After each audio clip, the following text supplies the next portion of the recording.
तो एक तरफ जहां एनडीए ने अपने उम्मीदवारों की घोषणा कर दी, वहीं इंडिया गठबंधन में अभी भी उम्मीदवारों के नाम का ऐलान नहीं किया गया।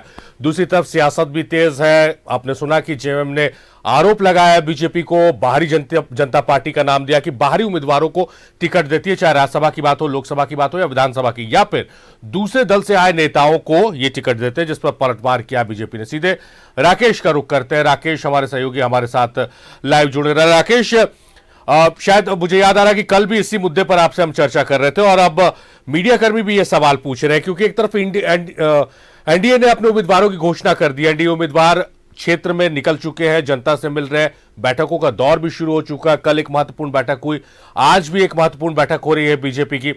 दूसरी तरफ इंडिया गठबंधन में अभी तक उम्मीदवारों के नाम पर ही मंथन हो रहा है, लॉबिंग हो रही है दिल्ली दरबार में। किस रूप से आप देखते हैं चुनावी नफा नुकसान में, क्योंकि जितनी देरी होगी प्रत्याशी उतनी देर से जनता के बीच जाएंगे? नहीं, बिल्कुल आपने सही कहा सारिफ। और ये सवाल जो है वो अब झारखंड मुक्ति मोर्चा के अंदर हो या कांग्रेस के अंदर हो, ये उठ रहा है।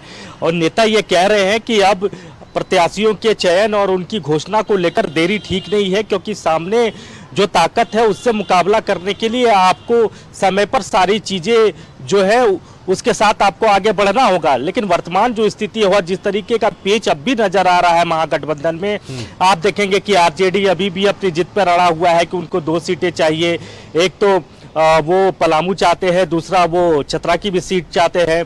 दूसरी तरफ झारखंड मुक्ति मोर्चा अभी वेट एंड वॉच की स्थिति में है कि पहले कांग्रेस अपने प्रत्याशियों की नाम की घोषणा कर ले और उसके बाद जो झारखंड मुक्ति मोर्चा के कोटे में जो सीटें आई है वो उनके नाम की घोषणा कांग्रेस के बाद करेंगी। हालांकि ये जो सूचना आ रही है कि 6 या 7 अप्रैल को संभवतः झारखंड मुक्ति मोर्चा अपने कोटे के उम्मीदवारों के नाम की घोषणा कर देगा सारिफ। और अब इंतजार किया जा रहा है कांग्रेस के पाले का कि कांग्रेस कब तक अपने जो उम्मीदवार हैं उनके और उनके खाते में जो सीटें आई हैं उनके नाम की घोषणा कब तक करता है। लगातार दिल्ली में कांग्रेस के बड़े नेताओं का जमावड़ा लगा हुआ था। हालांकि कल जो पीसीसी के चेयरमैन है राज ठाकुर, वो रांची पहुंच चुके हैं। इसके अलावा आलमगीर आलम भी रांची आ चुके हैं। संभवतः 5 या 6 तारीख को एक बार फिर स्क्रीनिंग कमेटी की बैठक दिल्ली में होगी और जो बचे हुए नाम है, जिन सीटों पर कांग्रेस को अपना उम्मीदवार देना है, उन सीटों पर घोषणा कर दी जाएगी। इसीलिए ये सवाल आ रहा है कि 6 को अगर कांग्रेस घोषणा कर देती है तो 7 को संभवतः झारखंड मुक्ति मोर्चा अपने खाते के जो उनके उम्मीदवार हैं उनके नामों की घोषणा कर दी जाएगी। इस बीच में जो एक नया संदेश जिसका जिक्र किया जा रहा है और ये बातें निकल कर आ रही है कि जेल से पूर्व मुख्यमंत्री और वर्तमान में पार्टी के कार्यकारी अध्यक्ष हेमंत सोरेन ने संदेश भेजवाया है पार्टी के जो सेकेंड लाइन लीडरशिप है और वर्तमान में जो पार्टी के उपाध्यक्ष हैं, जो राज्य के मुखिया भी हैं चंपई सोरेन, उनको लेकर एक संदेश भेजवाया गया है कि देखिए वैसे कार्यकर्ताओं को, जमीनी कार्यकर्ताओं को टिकट दी जाए जो पार्टी के समर्पित रहे हैं। पैरासूट लैंडिंग वाले जो नेता हैं उनसे बचने की हिदायत दी गई है, क्योंकि आमतौर पर यह देखा जाता है सारिफ कि चुनाव के वक्त में पैरासूट लैंडिंग होती है, बाहर से कोई विधायक या बड़े नेता दूसरे दल ज्वाइन करते हैं और टिकट ले चल जाते हैं।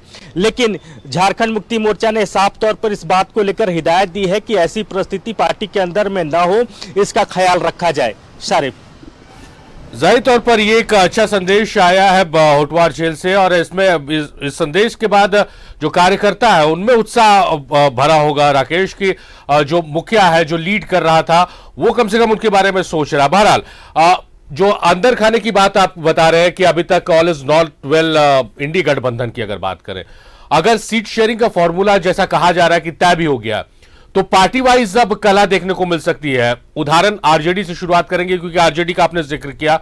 आरजेडी में चतरा सीट की बात करें तो वहां पर एक तरह से पोस्टर बाजी कर सत्यानंद भोक्ता ने खुद को उम्मीदवार बता दिया। अब गिरिनाथ सिंह ने ज्वाइनिंग कर ली है, कल उनकी ज्वाइनिंग हो गई है और वो वहां से उम्मीदवार हो सकते हैं। तो बहुत तरह की कंफ्यूजन है अभी इंडिया गठबंधन में और इंडिया गठबंधन में शामिल जो दल है उनके अंदर भी। नहीं, बिल्कुल देखिए कंफ्यूजन की स्थिति है अभी बनी हुई है, क्योंकि जब तक चीज़ें स्पष्ट नहीं हो जाती है इस तरह का पेच फंसा हुआ ही रहेगा सारिफ। क्योंकि आप देखेंगे कि गिरिनाथ सिंह की ज्वाइनिंग हो जाती है, चुनाव से ठीक पहले आरजेडी में उनकी ज्वाइनिंग होती है, तो और ये भी चर्चा है उनको लेकर कि हो सकता है कि चतरा से वो आरजेडी के उम्मीदवार घोषित हो, इस बात को लेकर भी कयास लगाए जा रहे हैं। तो अभी कई सारी चीजें हैं, कई सारे डेवलपमेंट होने बाकी है। ये भी कहा जा रहा है कि कई नेता जो है, जो बीजेपी के पूर्व के विधायक थे, वो झारखंड मुक्ति मोर्चा के संपर्क में हैं। कुछ जो है उनके बारे में कहा जा रहा है वो कांग्रेस के संपर्क में है। तो इसीलिए देखिए वेट एंड वॉच की स्थिति बनी हुई है। जो महागठबंधन में जो लोग हैं, खासतौर पर कांग्रेस और झारखंड मुक्ति मोर्चा की अगर बात करें, तो वो चाहते हैं कि वैसे उम्मीदवार को टिकट दी जाए जिनमें जीत की पॉसिबिलिटी ज्यादा हो। तो इसके लिए दूसरे दलों के चेहरे को भी देखा जा रहा है उम्मीदवार के तौर पर।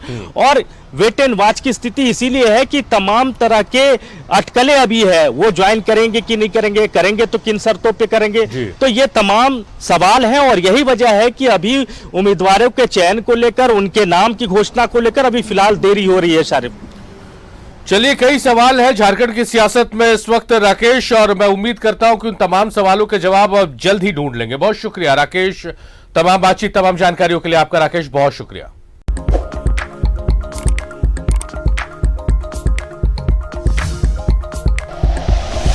Like and share videos, subscribe करें हमारा चैनल और प्रेस करें बेल आइकॉन। न्यूज़ 11 भारत, सच है तो दिखेगा।